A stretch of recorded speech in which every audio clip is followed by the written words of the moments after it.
ہمارے گھر سے ساتھ والے گھر تایا حنیف کے گھر میں پنچایت لگی ہوئی تھی۔ معاملہ کچھ یوں تھا کہ میری بڑی بہن سریا آپا کے سسرال والوں نے انہیں مار پیٹ کر گھر بھیج دیا تھا اور آپا پہ الزام یہ لگایا تھا کہ وہ بانجھ ہیں، اسی وجہ سے شادی کو 5 سال ہو چکے ہیں مگر اولاد نہیں ہو رہی۔ بیچاری آپا روتی دھوتی گھر پہنچ گئیں، مگر امی کو آپا ایک ہی بات کہہ رہی تھی کہ وہ اپنے شوہر کی منتیں کرتی رہیں، مگر ان کے شوہر ایک بار بھی انہیں ہاسپٹل لے جانے کے لیے تیار نہیں ہے۔ آپا کے سسرال والے جب انہیں گھر چھوڑ کر گئے تو امی سب سے پہلے حنیف تایا کے گھر گئیں۔ تایا حنیف میرے بہنوئی کے رشتے میں ماموں لگتے ہیں، لیکن وہ بہت انصاف پسند اور اچھے آدمی ہیں۔ امی ہمیشہ ان کی بہت تعریف کرتی ہیں۔ امی جب یہ مسئلہ ان کے پاس لے کر پہنچی تو تایا حنیف نے آپا کی ساس اور شوہر کو اپنے گھر بلوا لیا اور امی کو بھی بلوا لیا۔ ویسے تو ابو کو بھی بلایا تھا، مگر ہمارے ابا جان صرف نام کے ہی ابا ہیں۔ ابو محلے میں پھلوں کی ریڑھی لگاتے ہیں، مگر ان سے ہونے والی کمائی یا تو وہ اپنے مرغے کو کھلا دیتے ہیں یا اپنے بٹیر کو کھلا دیتے ہیں۔ روزانہ کی سبزی بھی شاید اسی لیے آتی ہے کہ کھائیں گے نہیں تو زندہ کیسے رہیں گے۔ اگر کھانے کے بغیر زندہ رہا جا سکتا تو ابو زندہ رہنے کا کوئی دوسرا طریقہ نکال لیتے اور سبزی کے پیسوں سے بھی مرغے کے لیے بادام ہی لے آتے، کیونکہ مرغے کو لڑانے کے لیے اس کا صحت مند ہونا بہت ضروری ہے۔ میری امی بہت محنتی ہیں، وہ لفافے تیار کر کے دکانوں پر بیچتی ہیں، اس کے علاوہ کچے پاپڑ تل کر ان کے پیکٹ بنا کر دکانوں پر بیچتی ہیں، جس سے ہماری ضروریات پوری ہوتی ہیں۔ مگر میں اب ان حالات سے تھک چکا ہوں۔ میری عمر 14 سال ہے۔ بڑی آپا کے علاوہ مجھ سے چھوٹے میرے 3 بہن بھائی اور ہیں۔ ہم میں سے کوئی بھی اسکول نہیں جاتا۔ اسکول کیسے جائیں؟ روٹی پوری کر لیں، یہی بڑی بات ہے۔ ابو کو تو ہماری کوئی پرواہ نہیں ہے، بس امی ہی ہم سب بہن بھائیوں کے لیے فکر مند رہتی ہیں۔ امی کو جب میں چھپ چھپ کر روتے ہوئے دیکھتا ہوں تو مجھے بہت دکھ ہوتا ہے۔ بڑا بیٹا ہونے کے ناطے امی مجھے پنچایت میں لے تو آئی تھیں، مگر میں عمر میں تو سب سے چھوٹا ہی تھا، کسی کو کچھ کہہ بھی نہیں سکتا تھا۔ گھریلو باتوں اور جھگڑوں کی کوئی خاص سمجھ بھی نہیں تھی، لیکن اس وقت مجھے بہت غصہ آیا جب امی نے کہا، حنیف بھائی، میری بیٹی کا سونے کا سیٹ پورے 3 تولے کا تھا، جو میں نے محنت مزدوری کر کے اور اپنا پیٹ کاٹ کر بنایا تھا۔ ان لوگوں نے میری بیٹی کو نہیں رکھنا تو میری طرف سے بھی نہ ہے۔ مجھے بھی اپنی بیٹی کو کنویں میں دھکیلنے کا کوئی شوق نہیں ہے۔ مجھے اپنی بیٹی کا جہیز اور سونے کا سیٹ ابھی اسی وقت یہاں چاہیے، ورنہ آپ جانتے ہیں کہ میں کسی کو نہیں چھوڑوں گی۔ میں پہلے ہی حالات کی ستائی ہوئی ہوں، میں کسی اور کو خود کو ستانے کی اجازت نہیں دوں گی۔ یہ سنتے ہی تایا حنیف نے اپنے دونوں بڑے بیٹوں کو بلوایا اور ان سے کہا کہ وہ ابھی آپا کے سسرال جائیں اور سارا جہیز سونے کے سیٹ کے ساتھ گاڑی پر رکھوا کر ابھی لے کر آئیں۔ تایا حنیف نے اپنی جیب سے گاڑی کا کرایہ بھی دیا۔ آپا سریا کی ساس بہت لالچی عورت تھی، وہ بڑے بہانے کرتی رہی۔ گھر جانے کی بھی اجازت مانگی کہ وہ خود سارا سامان گاڑی پر رکھوا دے گی، مگر تایا حنیف نے اسے جانے نہیں دیا، بلکہ اپنے سامنے اس سے گھر پر فون بھی کروا دیا کہ تایا حنیف کے بیٹے جہیز کا سامان لینے آ رہے ہیں، ایک ایک چیز گن کر گاڑی پر رکھوا دو۔ تقریباً آدھے گھنٹے کے بعد تایا حنیف کے بیٹے آپا کا سامان لے کر پہنچ گئے۔ انہوں نے سونے کے سیٹ کا ڈبہ امی کے ہاتھ میں پکڑایا اور بولے، خالہ ہم یہ سامان آپ کے گھر پہنچا رہے ہیں۔ بہت بحث ہوتی رہی مگر معاملہ کسی نتیجے پر نہ پہنچ سکا۔ بالآخر تایا حنیف نے آپا کے شوہر کو یہ کہہ کر بات ختم کر دی، دیکھو طفیل، گھر چیزوں سے نہیں انسانوں سے بنتے ہیں۔ انسانوں کے بغیر چیزیں تو کچھ ہی عرصے میں تباہ ہو جاتی ہیں، محلات کھنڈر بن جاتے ہیں۔ ہم چیزوں سے بات نہیں کر سکتے، نہ چیزیں ہمارا غم بانٹ سکتی ہیں۔ وہی گھر صحیح معنوں میں گھر کہلاتے ہیں جس گھر سے کہکہوں کی آوازیں آتی ہیں۔ جہاں کوئی ایک تکلیف میں ہو تو گھر کے دوسرے افراد اس کا سہارا بنتے ہیں۔ لہٰذا سوچ لو، میں تو اب بھی یہی کہوں گا کہ اپنی شادی شدہ زندگی کو خراب مت کرنا۔ سریا بہت نیک بچی ہے، اس کی قدر کرو، اسے سمجھنے کی کوشش کرو اور ان غلط فہمیوں کو ختم کرو۔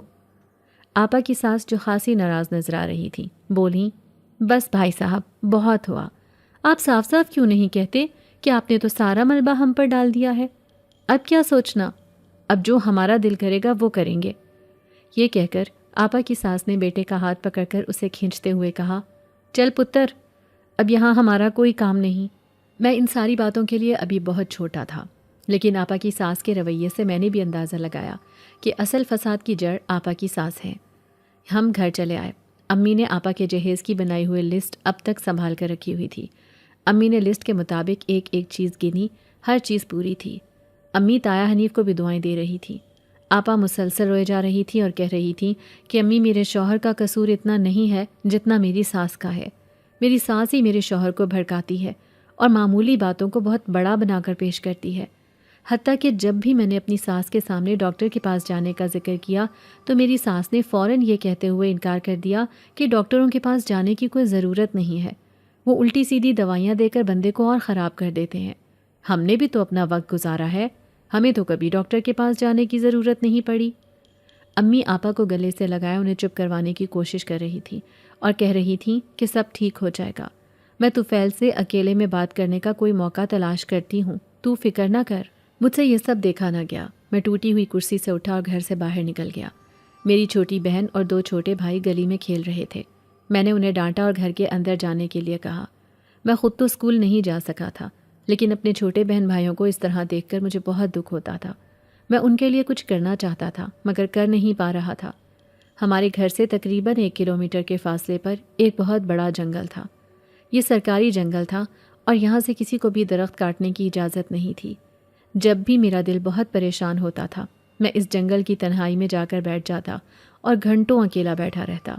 میں جنگل کے قریب پہنچا تو مجھے جنگل کے اندر سے گانے کی آواز آئی۔ میوزک کی آواز کو میں پہچانتا تھا، یہ تو لوکل وائلن کی آواز تھی۔ کوئی وائلن کی آواز پر بہت اچھا گیت گا رہا تھا۔ میں تیز تیز قدم اٹھاتا جنگل میں پہنچ گیا اور آواز کی سمت چل پڑا۔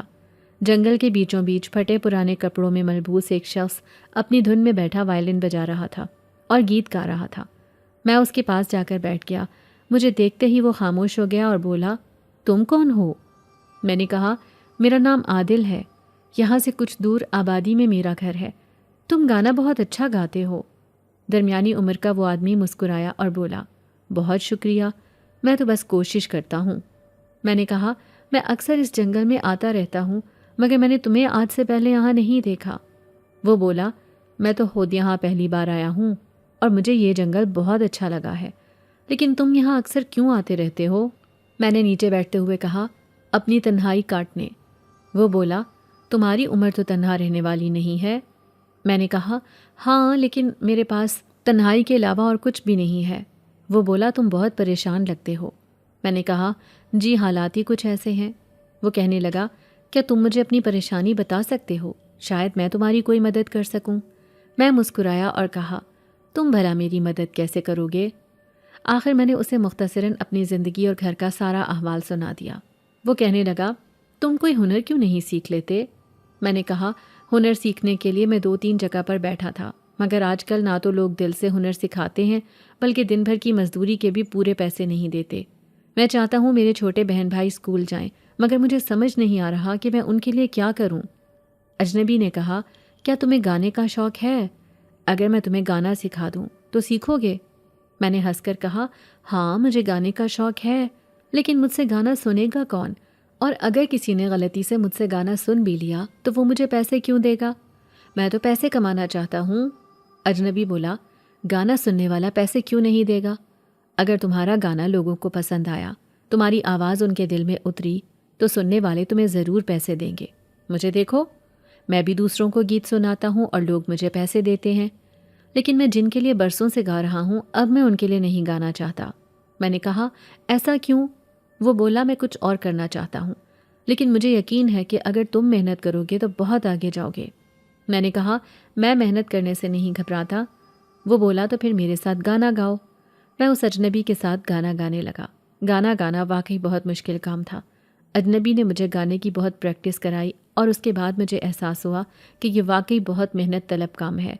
میں 2 گھنٹے ان کے ساتھ بیٹھا رہا۔ اس کے بعد وہ کھڑے ہو گئے اور کہنے لگے، اب میں چلتا ہوں، 2 دن کے بعد آؤں گا۔ میں بھی کھڑا ہو گیا اور بولا، مگر پریکٹس تو مجھے روز کرنی چاہیے نا۔ وہ کہنے لگا، عادل تم بہت اچھے لڑکے ہو اور تمہاری آواز میں بھی بہت درد ہے، مجھے یقین ہے کہ تم جلدی سیکھ جاؤ گے۔ مجھے کل بہت ضروری کام ہے مگر اس کے بعد میں باقاعدگی سے آؤں گا۔ یہ کہہ کر وہ چلا گیا۔ میں بھی گھر کی طرف چل پڑا۔ اچانک مجھے یاد آیا کہ میں نے انہیں اپنا نام تو بتا دیا مگر میں ان کا نام تو پوچھنا ہی بھول گیا۔ اب مجھے 2 دن کا انتظار کرنا پڑے گا۔ جیسے ہی گھر کے دروازے پر پہنچا، گھر کے اندر سے باہر تک آتے شور شرابے نے بتا دیا کہ ابو گھر تشریف لا چکے ہیں۔ میں اندر داخل ہوا۔ ابو نے کرسی کو لات مار کر گراتے ہوئے کہا، کمبخت، اس عورت نے کیسی کیسی آثار قدیمہ سنبھال کر رکھی ہوئی ہے، یا تو اسے پھینک دے یا بنوا لے۔ امی بولی، ہاں، میرے باپ نے خزانہ جو دیا تھا تمہارا گھر چلانے کے لیے، کرسی کا پایا ٹوٹ چکا ہے تو اسے بنوانے کی ذمہ داری بھی کیا میری ہے؟ ابو نے گود میں اپنا جی جان سے پیارا مرغا اٹھایا ہوا تھا، چارپائی پر بیٹھتے ہوئے بولے، یہ کرسی تو ہی جہیز میں لائی تھی۔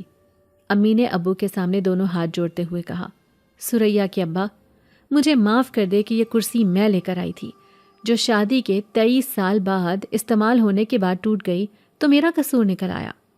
ابو مرغے کو گود میں اٹھائے اسے بادام کھلانے میں مصروف تھے۔ چڑ کر اٹھے اور مرغے سے بولے، چل میرے شیر، ہم باہر چلتے ہیں، کل تیرا مقابلہ ہے اور یہ عورت تجھے کھانا کھلانے نہیں دے رہی۔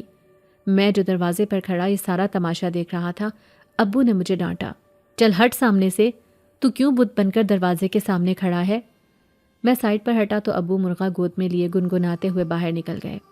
امی نے مجھے دیکھتے ہی کہا، عادل تو کہاں غائب رہتا ہے؟ پاپڑ کے یہ پیکٹ میں نے تیار کر دیے ہیں، یہ لے جا اور دکان والے سے ابھی پیسے لے کر آنا، کہنا کہ بہت ضرورت ہے۔ میں نے پاپڑوں کے پیکٹ کا ٹوکرا اٹھایا، اپنے سر پر رکھا اور بازار کی طرف چل پڑا۔ میں نے پاپڑ دکاندار کو دیے، پیسے لیے اور گھر کی طرف چل پڑا۔ راستے میں دور سے ہی میری نظر طفیل بھائی پر پڑی۔ 2 آدمی طفیل بھائی کو مارتے ہوئے ایک گلی کے اندر لے کر جا رہے تھے۔ یہ دیکھ کر مجھے بہت تشویش ہوئی، میں ان کی طرف بھاگ پڑا۔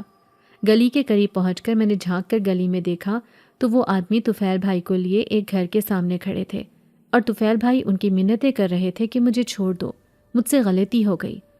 اسی اثنا میں ایک آدمی غصے سے بھرا ہوا گھر سے نکلا۔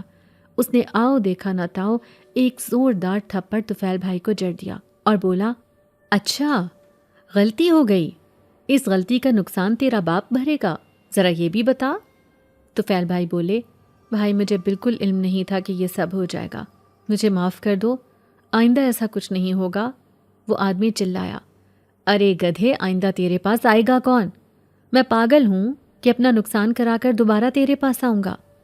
اس کے بعد اس نے طفیل بھائی کو ایک اور تھپڑ لگایا اور اپنے ساتھیوں سے بولا، اس کباڑ کو اٹھاؤ اور کمرے میں بند کر دو، آج رات اس کے منہ پر کپڑا باندھ کر اسے پٹری سے باندھ دینا، جب ٹرین آئے گی تو اس کا کام خود بخود تمام ہو جائے گا۔ یہ سن کر میری تو جیسے جان ہی نکل گئی۔ میں نے اپنے منہ پر اپنے دونوں ہاتھ رکھ لیے کہ کہیں میری آواز نہ نکل جائے۔ ادھر یہ سنتے ہی طفیل بھائی نے دوڑ لگا دی، مگر دونوں آدمیوں نے انہیں دوبارہ پکڑ لیا۔ وہ آدمی چلایا، بھاگتا کہاں ہے گدھے؟ تیرا خیال ہے میں تجھے اتنی آسانی سے جانے دوں گا؟ طفیل بھائی کے پاس کوئی راستہ نہیں تھا، وہ اس آدمی کے پیروں میں گر گئے اور روتے ہوئے بولے، خدا کا واسطہ بھائی ظہیر، میں تمہاری ایک ایک پائی لوٹا دوں گا، میرا یقین کرو۔ وہ پیکٹ جس آدمی کو دینے کے لیے تم نے مجھے دیا تھا، میں نے اسی آدمی کو وہ پیکٹ دیا تھا۔ مجھے نہیں علم کہ آخر وہ پیکٹ تمہارے مخالف کے پاس کیسے چلا گیا۔ تم خود سوچو، یقیناً تمہارا کوئی بھیدی ہے جو تمہارے منصوبے تمہارے مخالف کو جا کر بتاتا ہے۔ یہ سن کر ظہیر بھائی نے طفیل بھائی کو بالوں سے پکڑ کر کھڑا کیا اور بولا، دیکھ طفیل، مجھے ادھر ادھر کی باتوں میں مت پھنسا، سمجھا؟ مجھے میرا پیسہ چاہیے، ورنہ یہاں کی پولیس تیری لاش کا پوسٹ مارٹم بھی نہیں کرے گی۔ میری پہنچ کو تو اچھی طرح جانتا ہے۔ طفیل بھائی نے اس آدمی کے سامنے اپنے دونوں ہاتھ جوڑ دیے اور بولے، جی بھائی، میں جانتا ہوں، اچھی طرح جانتا ہوں، میں وعدہ کرتا ہوں آپ کی ایک ایک پائی لوٹا دوں گا۔ ظہیر بھائی نے طفیل بھائی کو گریبان سے پکڑا اور بولے، جا، دفع ہو جائے یہاں سے، تیرے پاس صرف 3 دن کا وقت ہے، اس کے بعد ایک سانس کی مہلت بھی نہیں دوں گا۔ یہ کہہ کر ظہیر بھائی نے طفیل بھائی کو دھکا دیا اور وہ الٹے پاؤں بھاگ پڑے۔ انہیں آتا دیکھ کر میں بھی بھاگ پڑا اور قریبی دکان میں گھس گیا تاکہ وہ مجھے دیکھ نہ لے۔ طفیل بھائی بھاگتے ہوئے میرے سامنے سے گزرے۔ دکاندار مجھے حیرت سے دیکھتے ہوئے بولا، اوئے کیا بات ہے بچے، کچھ لینا ہے؟ میں خود بہت بوکھلایا ہوا تھا۔ میں نے کہا، نہیں چاچا، کچھ نہیں لینا۔ یہ کہہ کر میں دکان سے باہر نکل آیا اور گھر کی طرف چل پڑا۔ میں تذبذب کا شکار تھا کہ کیا کروں، امی اور آپا کو یہ بات بتاؤں یا نہیں۔ ایک طرف تو دل کہہ رہا تھا کہ بتا دوں، دوسری طرف دماغ کہہ رہا تھا کہ کوئی ضرورت نہیں ہے، اس نے میری آپا کے ساتھ ناانصافی کی ہے، اسے اسی کی سزا مل رہی ہے۔ میں یہی باتیں سوچتا گھر پہنچا، پاپڑ کے پیسے امی کو دیے اور کمرے میں آرام کرنے کے لیے چلا گیا۔ 2 دن انگلیوں پر گن کر گزرے۔ 2 دن کے بعد میں جنگل میں گیا تو مجھے اسی اجنبی کے گانے کی آواز آئی۔ میں بہت خوش ہوا۔ میں جنگل کے اندر بھاگا۔ اجنبی آنکھیں بند کیے گیت گانے میں مصروف تھا۔ اس کی آواز واقعی بہت خوبصورت تھی۔ اس کے سر بہت مضبوط اور آواز دل موہ لینے والی تھی۔ میں اجنبی کے قریب گیا اور ان کے سامنے بیٹھ کر انہیں گاتے ہوئے دیکھنے لگا۔ وہ گیت گانے میں حد درجے محو تھے۔ ان کا گیت ختم ہوا تو انہوں نے مسکراتے ہوئے میری طرف دیکھا اور بولے، میں تمہارا ہی انتظار کر رہا تھا۔ میں نے سلام کیا اور بولا، آپ بہت اچھا گاتے ہیں، میں بھی آپ کی طرح گانا چاہتا ہوں۔ اجنبی نے کہا، نہیں، تم مجھ سے اچھا گاؤ گے، دیکھنا۔ میں نے کہا، آپ نے اپنا نام نہیں بتایا۔ وہ بولے، میرا نام دانش ہے۔ میں نے کہا، میں آپ کو دانش بھائی کہہ سکتا ہوں؟ انہوں نے کہا، کیوں نہیں، بالکل کہہ سکتے ہو۔ اس کے بعد میری پریکٹس شروع ہو گئی۔ میں جنگل سے واپس آ رہا تھا، مجھے مارکیٹ میں طفیل بھائی نظر آ گئے۔ طفیل بھائی چاچا اسلم کی دکان پر بیٹھے ان سے پیسوں کا تقاضا کر رہے تھے۔ میں وہیں سائڈ پر کھڑا ہو کر کان لگا کر ان کی باتیں سننے لگا۔ چاچا اسلم بولے، طفیل، اتنی بڑی رقم اس وقت میرے پاس نہیں ہے تو کہاں سے دوں؟ طفیل بھائی بولے، چاچا، خدا کے لیے مجھے پیسوں کی بہت سخت ضرورت ہے، میں وعدہ کرتا ہوں بہت جلد واپس کر دوں گا۔ چاچا اسلم بولے، بیٹا، میری بات سمجھنے کی کوشش کرو، 3 لاکھ بہت بڑی رقم ہے۔ اتنے پیسے میرے پاس ہوتے تو میں اپنی دکان کے لیے سامان نہ لے آتا۔ 3 لاکھ روپے، اتنی بڑی رقم؟ میں نے دل ہی دل میں سوچا، مطلب طفیل بھائی بہت بڑی مصیبت میں گرفتار تھے۔ طفیل بھائی کو پیسے واپس کرنے کے لیے 3 دن کی مہلت ملی تھی۔ 2 دن تو تقریباً گزر ہی چکے تھے، کل تیسرا اور آخری دن تھا۔ طفیل بھائی کے ساتھ کیا ہونے والا تھا یہ سوچ کر مجھے خود خوف آنے لگا تھا۔ طفیل بھائی انتہائی پریشانی کی حالت میں اٹھے اور گھر کی طرف چل دیے۔ میں ان کے پیچھے ہی تھا۔ میں دیکھنا چاہتا تھا کہ وہ گھر ہی جاتے ہیں یا کہیں اور تو نہیں جاتے، مگر طفیل بھائی سیدھا گھر گئے۔ انہیں گھر کے اندر جاتے دیکھ کر میں بھی گھر کی طرف چلا۔ میں نے سب کچھ اپنے کانوں سے سنا تھا۔ کل آخری دن تھا۔ اگر واقعی ان لوگوں نے بھائی طفیل کو کچھ کر دیا تو میرا دل بہت پریشان تھا۔ کیا مجھے آپا کو بتانا چاہیے تھا؟ میں انہی سوچوں میں گم گھر کے اندر داخل ہو گیا۔ اگلے دن میں نے کئی بار جنگل میں جانے کا ارادہ کیا مگر نہ جا سکا۔ مجھے طفیل بھائی کی بہت فکر ہو رہی تھی۔ آج وہ کام پر بھی نہیں گئے تھے۔ طفیل بھائی سرکاری دفتر میں معمولی سے کلرک تھے۔ نہ جانے ان سے ایسا کیا کام ہوا تھا کہ یہ اتنی بڑی مصیبت میں پھنس گئے تھے۔ طفیل بھائی کے پیچھے پھرتے پھرتے مجھے پورا دن گزر چکا تھا۔ اوپر سے آج کل امی بھی مجھ سے بہت خفا رہنے لگی تھیں کہ میں نہ جانے سارا دن کہاں آوارہ گردی کرتا رہتا ہوں۔ عصر کا وقت ہو چکا تھا۔ طفیل بھائی چائے کے ہوٹل پر بیٹھے چائے پی رہے تھے۔ انہوں نے اپنی چائے ختم کی اور گھر کی طرف چل دیے۔ میں بھی ان کے پیچھے پیچھے چل رہا تھا۔ میں دل ہی دل میں شکر کر رہا تھا کہ آج کا دن خیریت سے گزر گیا۔ طفیل بھائی پر مجھے بہت غصہ تھا، لیکن ابھی ان کا تعلق آپا کے ساتھ ختم نہیں ہوا تھا۔ شاید یہی وجہ تھی کہ میں ان کے لیے اس قدر فکر مند تھا۔ اچانک طفیل بھائی کے پاس وہی 2 آدمی آئے۔ میں انہیں دیکھ کر رک گیا۔ انہیں دیکھتے ہی طفیل بھائی ان کی منتیں کرنے لگے، مگر وہ طفیل بھائی کو زبردستی اپنے ساتھ اسی گلی میں لے گئے۔ میں بھی ان کے پیچھے تھا۔ وہ طفیل بھائی کو لے کر اسی گلی میں اسی گھر میں داخل ہو گئے۔ میں بھی تیز تیز قدم اٹھاتا اس گھر کے پاس پہنچا۔ ویسے تو دروازہ بند تھا لیکن اندر سے ان لوگوں نے کنڈی نہیں لگائی تھی۔ لکڑی کے دروازے کے اندر ایک سوراخ تھا اور میں اسی سوراخ سے گھر کے اندر دیکھنے لگا۔ طفیل بھائی گھٹنوں کے بل زمین پر بیٹھے ہوئے رو رہے تھے اور وہی آدمی بھائی ظہیر طفیل بھائی کے سامنے کھڑا تھا۔ طفیل بھائی اسے کہہ رہے تھے، ظہیر بھائی، میں 3 دن سے پیسے اکٹھے کرنے کے لیے مارا مارا پھر رہا ہوں مگر پیسے جمع نہیں ہو سکے۔ خدا کا واسطہ ہے مجھے تھوڑی سی مہلت اور دے دو، میں تمہاری پائی پائی واپس کر دوں گا۔ بھائی ظہیر نے کہا، مجھے یہ سمجھ نہیں آ رہی کہ اگر تو نے میرے پیسے غلطی سے کسی اور آدمی کو دیے تھے تو جا کر اس سے واپس لے آنا، تو لوگوں سے قرض کیوں مانگتا پھر رہا ہے؟ طفیل بھائی نے کہا، بھائی ظہیر، میں 3 دن سے اس آدمی کے گھر چکر لگا رہا ہوں مگر وہ مجھے نہیں ملا۔ پتہ کرنے پر معلوم ہوا ہے کہ وہ بیوی بچوں کے ساتھ کچھ دنوں کے لیے شہر سے باہر گیا ہوا ہے۔ مگر ظہیر بھائی طفیل بھائی کی کوئی بات سننے کے لیے تیار نہ تھا۔ بھائی ظہیر نے اپنے آدمیوں کو کہا کہ اسے اندر لے جاؤ، اس کے ہاتھ پاؤں باندھ دو اور منہ بھی باندھ دو۔ اس کی آواز کمرے سے باہر نہیں آنی چاہیے۔ رات کے 2 بجے جو ٹرین آتی ہے یہ آج اپنے خون سے اس ٹرین کا استقبال کرے گا۔ بھائی طفیل اٹھ کھڑے ہوئے اور زور زور سے چلانے لگے، مگر اسی لمحے ایک آدمی نے ان کے منہ پر ہاتھ رکھ دیا۔ ان دونوں آدمیوں نے مل کر انہیں قابو کیا اور کمرے کے اندر لے گئے۔ گیٹ کے باہر 3 سیڑھیاں بنی ہوئی تھیں۔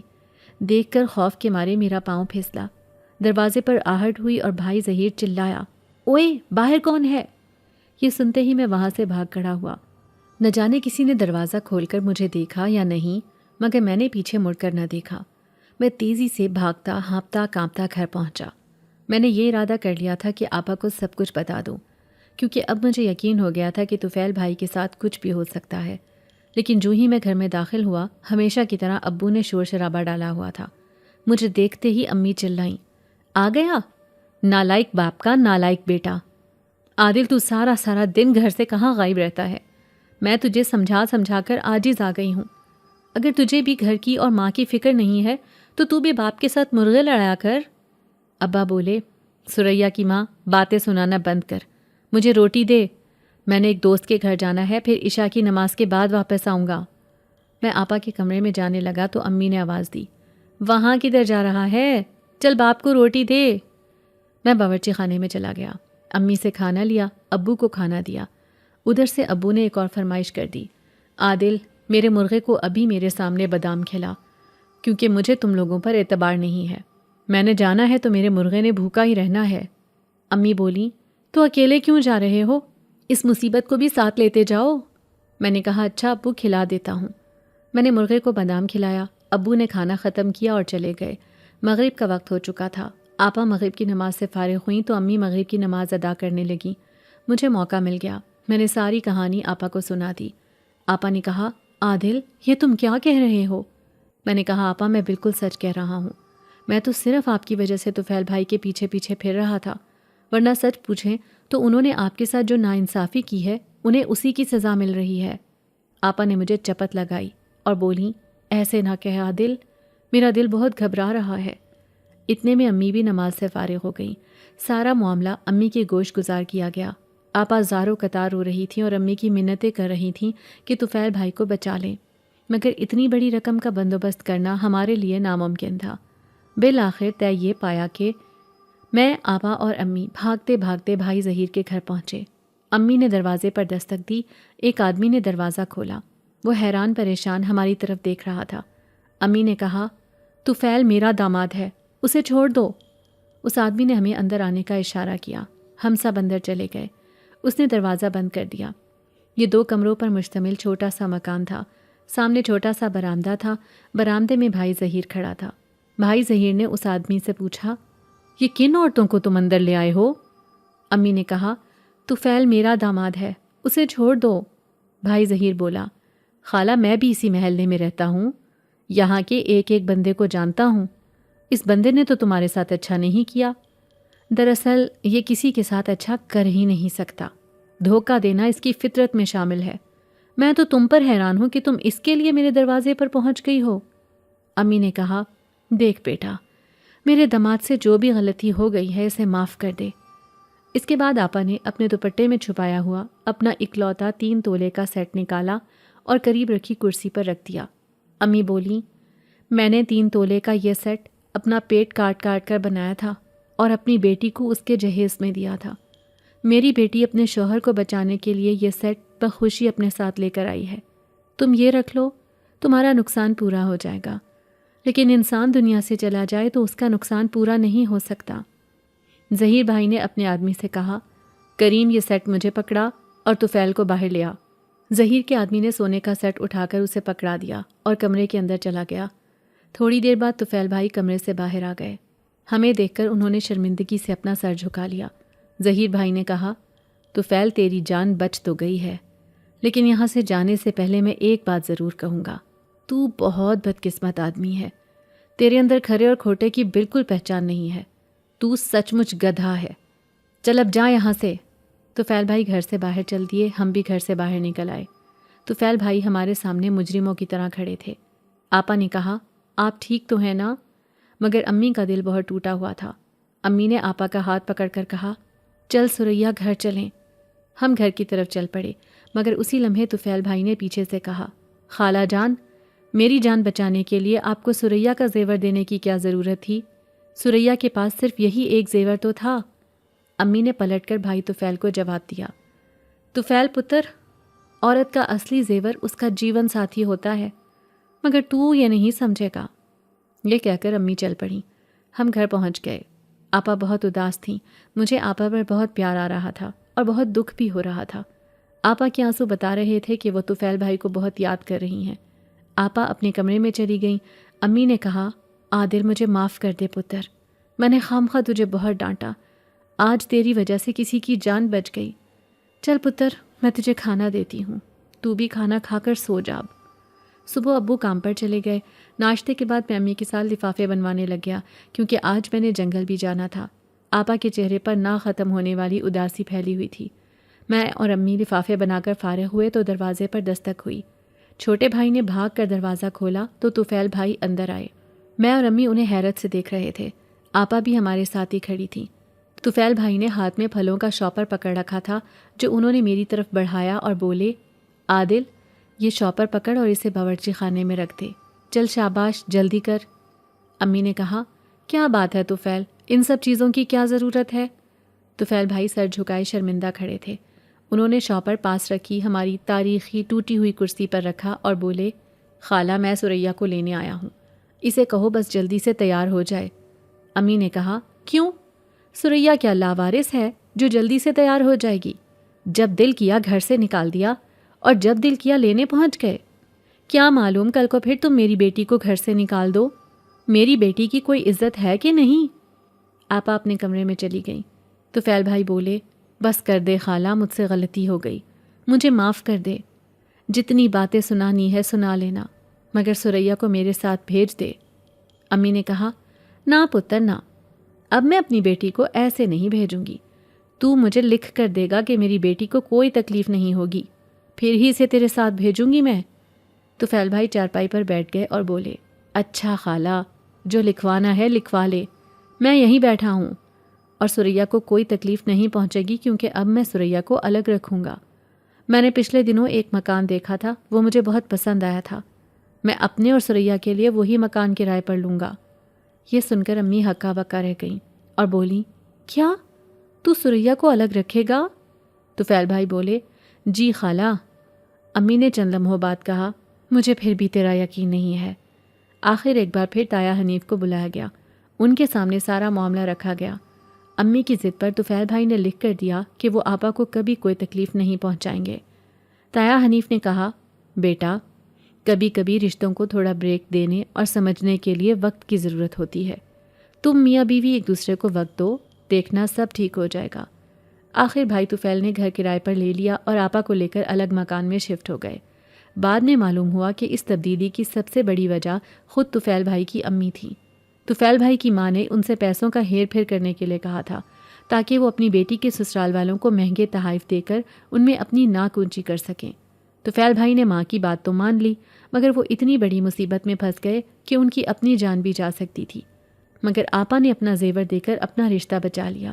اس میں کوئی شک نہیں کہ میری آپا بہت قیمتی ہیں۔ شکر ہے کہ آپا کا مسئلہ حل ہوا اور میں دوبارہ سے اپنے گانے پر توجہ دینے لگا۔ امی کی ڈھیروں ڈانٹ سننے کے باوجود میں اپنے وقت پر جنگل پہنچ جاتا اور گانے کی پریکٹس کرتا رہتا۔ آج کل امی پھر سے مجھ سے ناراض رہنے لگیں کہ نہ میں ان کے ساتھ لفافے بنوا رہا تھا، نہ ہی پاپڑوں کی پیکنگ کرا رہا تھا، مگر میں کچھ اور کرنا چاہتا تھا جس سے ہمارے حالات بدل سکیں۔ آخر کب تک ہم لفافے بناتے رہیں گے اور پاپڑ تلتے رہیں گے؟ ہم سے زیادہ خوش قسمت تو ابو کا مرغا تھا، اس غربت میں بھی بادام اور دیسی گھی کی چوری کھاتا تھا۔ مجھے گانا سیکھتے ہوئے 6 ماہ کا عرصہ گزر چکا تھا، اب تو میں گھر میں بھی گنگنانے لگا تھا۔ امی میرا گیت سن کر میرے گیت میں ہی محو ہو جاتی اور کہتی، ایک بات تو ہے، میرا بیٹا ہر بار مجھے حیران کر دیتا ہے۔ میں ان سے کہتا، آپ دعا کریں کہ میرے فن کو سمجھنے والا قدردان مل جائے جو مجھے میرے فن کی صحیح قیمت ادا کر دے۔ امی کہتی، میری دعائیں تمہارے ساتھ ہیں بیٹا، جتنی محنت تم کر رہے ہو یقیناً اللہ تعالیٰ تمہیں اس کا بہترین اجر دے گا۔ دن یوں ہی گزرتے رہے۔ ایک دن میرے موسیقی کے استاد دانش بھائی نے اپنا لوکل وائلن میرے حوالے کیا اور بولے، عادل تم نے بہت محنت کی ہے، مجھے یقین ہے کہ تم بہت آگے جاؤ گے، میرا یہ وائلن تم رکھ لو کیونکہ ابھی تمہیں اس کی ضرورت ہے، میری فکر نہ کرو، میں نیا خرید لوں گا، لیکن آگے کا سفر تم نے میرے بغیر جاری رکھنا ہے۔ ایک لمحے کے لیے مجھے جھٹکا لگا، میں نے کہا، یہ آپ کیا کہہ رہے ہیں؟ وہ بولے، مجھے بہت دور بہت ضروری کام کے لیے جانا ہے، ہو سکتا ہے میں واپس بھی آ جاؤں، لیکن فی الحال تمہیں اپنا سفر اکیلے ہی جاری رکھنا ہے۔ میری بس یہی نصیحت ہے کہ تھکنا نہیں اور رکنا نہیں۔ یہ کہہ کر دانش بھائی چلے گئے۔ میرا اور دانش بھائی کا ساتھ 6 ماہ کا تھا۔ یہ ساتھ میرے لیے بہت قیمتی تھا۔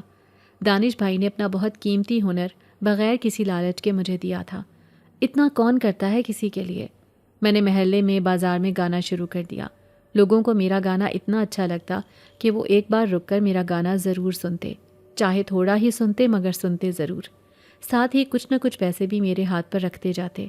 قطرہ قطرہ کر کے دریا بنتا ہے۔ تھوڑے ہی عرصے میں میری آمدنی میں اچھا خاصا اضافہ ہو گیا۔ میری آمدنی میں اضافہ شروع ہوا تو ابو کے مرغے کے بادام جو 3-4 دن کے بعد ختم ہوتے تھے اب ہر دوسرے دن ختم ہونے لگے۔ میں اپنا لوکل وائلن لے کر گھر میں داخل ہوا۔ امی شام کا کھانا تیار کر رہی تھیں۔ میں نے اپنا وائلن کمرے میں رکھا اور پانی پینے کے لیے باورچی خانے میں چلا گیا۔ مجھے دیکھتے ہی امی بولیں، ماشاء اللہ، میرے جگر کا ٹکڑا آ گیا۔ ماں صدقے جائے، میرے بچے کو بھوک تو نہیں لگی ہے؟ میں نے پیالے میں پانی ڈالا اور امی کے پاس ہی بیٹھ گیا۔ میں نے پانی پیا اور بولا، امی ابھی زیادہ بھوک تو نہیں ہے، آپ آرام سے کھانا بنائیں۔ امی نے کہا، عادل، میں اللہ کا بڑا شکر ادا کرتی ہوں کہ اللہ نے مجھے اتنا لائق بیٹا دیا ہے۔ پتہ ہے، اب تو محلے والے بھی مجھے روک کر کہنے لگے ہیں کہ عادل بہت ذہین ہے، ہمیشہ وہ کر جاتا ہے جو کسی نے بھی سوچا نہیں ہوتا۔ اب اپنی آپا کو دیکھ لے، تیری آپا کا گھر آج تیری وجہ سے آباد ہے۔ تو اگر طفیل کے پیچھے مارا نہ پھرتا تو کسی کو کیا پتہ چلتا کہ طفیل کے ساتھ کیا ہو رہا ہے۔ اور اب جو تو گانا گاتا ہے، ماشاءاللہ، میرے بچے کی کتنی پیاری آواز ہے۔ محلے کا ہر بندہ میرے بچے کی آواز کی تعریف کرتا ہے۔ اتنے میں باہر کا دروازہ کھلا اور ابو گھر کے اندر آئے اور زور سے بولے، عادل کہاں ہے؟ گھر آ گیا ہے؟ امی بولی، لو جی، آ گئے تمہارے ابو۔ میں نے بھی اونچی آواز میں کہا، جی ابو، میں آ گیا ہوں، یہاں امی کے پاس باورچی خانے میں بیٹھا ہوں۔ ابو باورچی خانے میں پہنچے اور کہنے لگے، بیٹا مجھے 500 روپے کی ضرورت ہے۔ بٹیر کی خوراک ختم ہو گئی ہے نا، اوپر سے میرے مرغے کا بادام بھی ختم ہو گیا ہے۔ چل شاباش، پیسے نکال۔ امی نے کہا، ہائے ہائے، کچھ تو خدا کا خوف کرو سریا کے ابا، اب کیا عادل کی کمائی بھی تم نے مرغے اور بٹیر پر لگانی ہے؟ کھلا نہیں سکتے تو کم از کم میرے بچے کی کمائی تو نہ چھینو۔ ابو بولے، اللہ کا واسطہ ہے تو چپ کر جا، میرے پاس تجھ سے بحث کے لیے وقت نہیں ہے۔ میں نے جیب سے 500 روپے نکالے اور ابو کو دے دیے۔ میں بولا، یہ لیں ابو، میرے پاس بس یہی ہے اس وقت۔ ابو نے کہا، شاباش میرا پیارا بیٹا۔ ابو نے میرے ماتھے کا بوسہ لیا اور چلے گئے۔ امی بولی، عادل، اب کیا تو بھی کما کر مرغے اور بٹیر کو کھلائے گا؟ میں نے اپنی دوسری جیب سے 2000 روپے نکال کر امی کے ہاتھ پر رکھ دیے اور بولا، امی فکر نہ کریں، یہ پیسے آپ کے لیے رکھے تھے، یہ رکھیں آپ، میں نے آپ کے لیے چھپا کر رکھے تھے۔ بس پھر کیا تھا، امی تو میری بلائیں لینے لگیں۔ میں نے کہا، امی میرے چھوٹے بہن بھائیوں کو اسکول داخل کروائیں، وہ سارا دن گلی میں کھیلتے رہتے ہیں، مجھے اچھا نہیں لگتا۔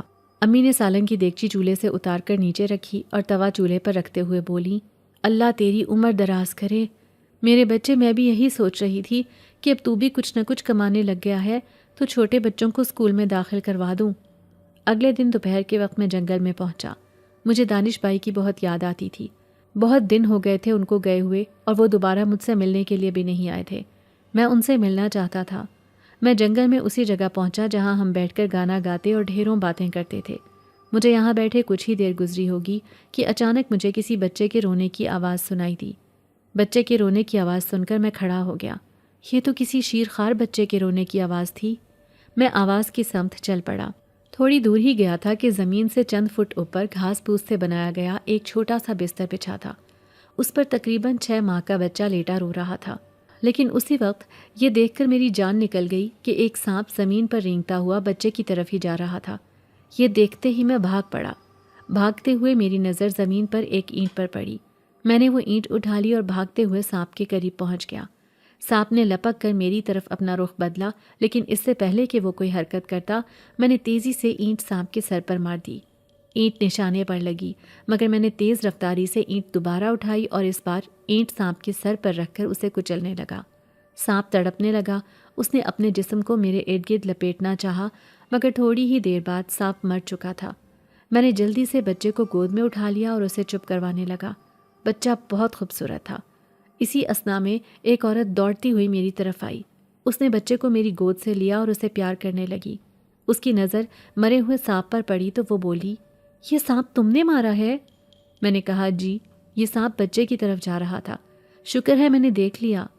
وہ عورت بولی، تم نے میرے بچے کی جان بچائی ہے، میں تمہارے اس احسان کا بدلہ کبھی نہیں اتار سکتی۔ قریب ہی زمین پر میرا وائلن پڑا ہوا تھا۔ وہ عورت بولی، کیا تم گاتے ہو؟ میں نے کہا جی میں گاتا ہوں۔ ہم جنگل سے باہر کی طرف چل پڑے۔ عورت بولی، کیا مجھے گیت سناؤ گے؟ میں نے کہا ضرور، کیوں نہیں، یہ تو میرا کام ہے۔ میں گیت گانے لگا۔ گیت سناتے ہوئے ہم جنگل سے باہر آ گئے۔ وہ عورت بولی، تم تو بہت اچھا گاتے ہو، تمہاری آواز بہت پیاری اور درد بھری ہے۔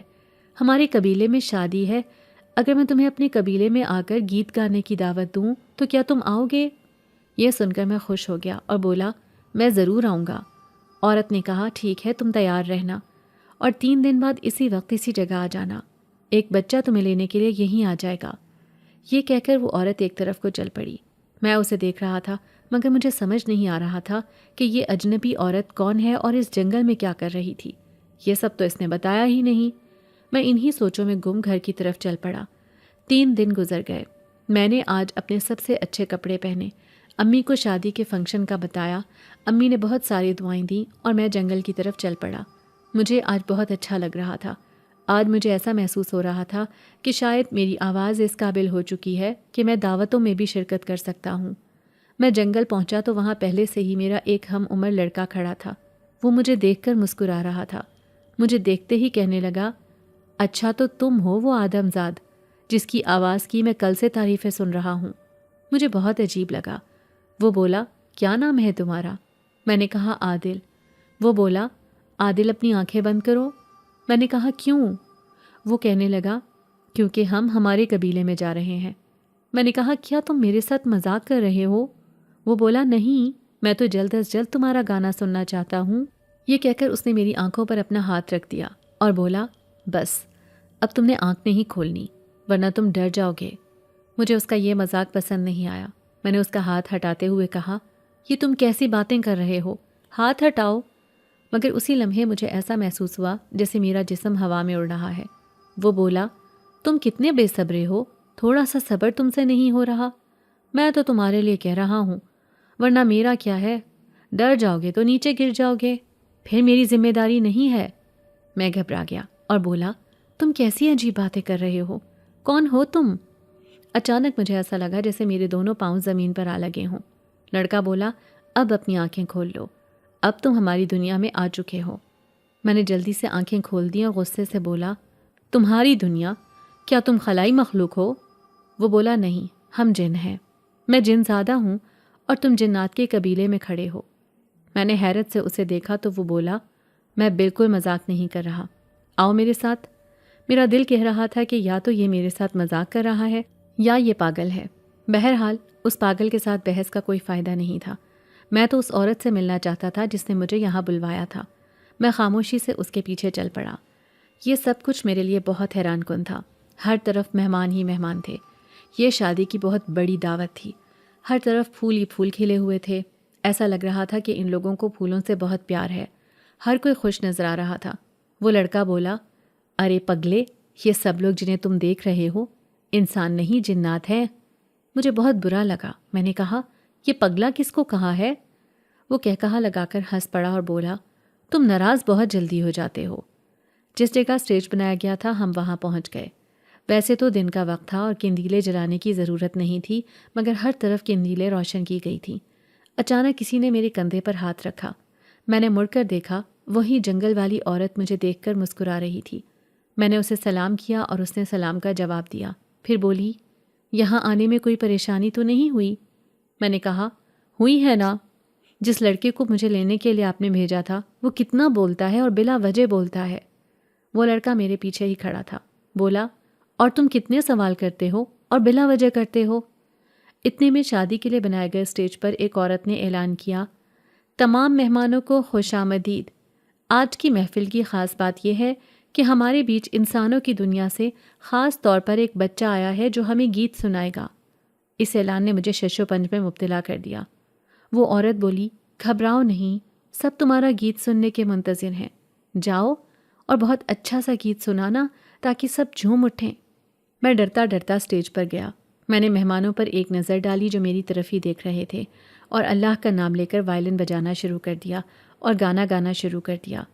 میں نے 2 دن اس گانے کی بہت پریکٹس کی تھی تاکہ میں اپنی طرف سے بہترین پرفارمنس دے سکوں۔ میرا گانا ختم ہوا۔ اسٹیج کے ارد گرد بہت خوبصورت کرسیاں لگائی گئی تھیں جن پر یہاں کے معززین بیٹھے ہوئے تھے۔ میرا گانا ختم ہوتے ہی سب نے میرے لیے تالیاں بجائیں۔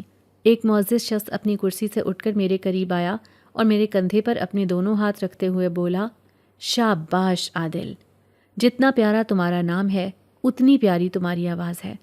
مجھے پہچانا؟ میں نے غور سے ان کی طرف دیکھا اور چلایا، ارے دانش بھائی آپ! میں جذبات میں ان کے گلے لگ گیا۔ دانش بھائی بولے، ہاں میں کب سے تمہارا انتظار کر رہا ہوں۔ میرا دل تو کر رہا ہے تمہیں یہاں سے جانے ہی نہ دوں، لیکن ایک شرط پر جانے دوں گا۔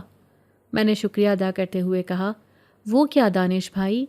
دانش بھائی بولے، تم کبھی کبھی مجھے گیت سنانے کے لیے یہاں آیا کرو گے۔ میں نے کہا، کیوں نہیں دانش بھائی، ضرور، انشاءاللہ ضرور۔ یہ سن کر دانش بھائی نے ایک شخص کو بلایا اور ایک چھوٹا سا ڈبہ مجھے دیا۔ کہنے لگے، عادل، اس میں تمہارا انعام ہے، مگر یہ ڈبہ تم گھر جا کر کھولنا۔ میں اس محفل سے چلا تو آیا، مگر واپسی پر مجھے اسی عورت جو کہ جنزادی تھی، اس نے بتایا کہ وہ سب حقیقت میں جنات ہیں اور خود دانش بھائی بھی جن تھے، مگر میرے دل میں ان کا جو مقام تھا وہ سب سے الگ تھا۔ مجھے یہ سارے جن بہت اچھے لگے تھے، بہت محبت کرنے والے لوگ تھے۔ میں اپنا انعام لے کر گھر پہنچا اور امی کو پکڑایا۔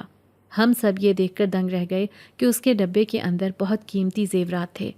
امی نے ایک ایک کر کے انہیں بیچا اور ہمارے تو دن بدل گئے۔ ہم امیر ہو گئے تھے۔ ہم نے اپنا گھر بھی نیا کر کے بنوا لیا تھا۔ میرے بہن بھائی بہت اچھے اچھے اسکولوں میں جانے لگے تھے، مگر ہمارے ابا، وہ مرغے لڑانے سے آج تک باز نہیں آئے۔ مجھے گانا گاتے ہوئے 8 سال گزر چکے ہیں۔ میں نے اپنا میوزک اسٹوڈیو بنا لیا ہے۔ میں اب بھی کبھی کبھار جنات کے قبیلے میں گیت سنانے کے لیے جاتا ہوں اور دانش بھائی سے ڈھیروں باتیں کرتا ہوں۔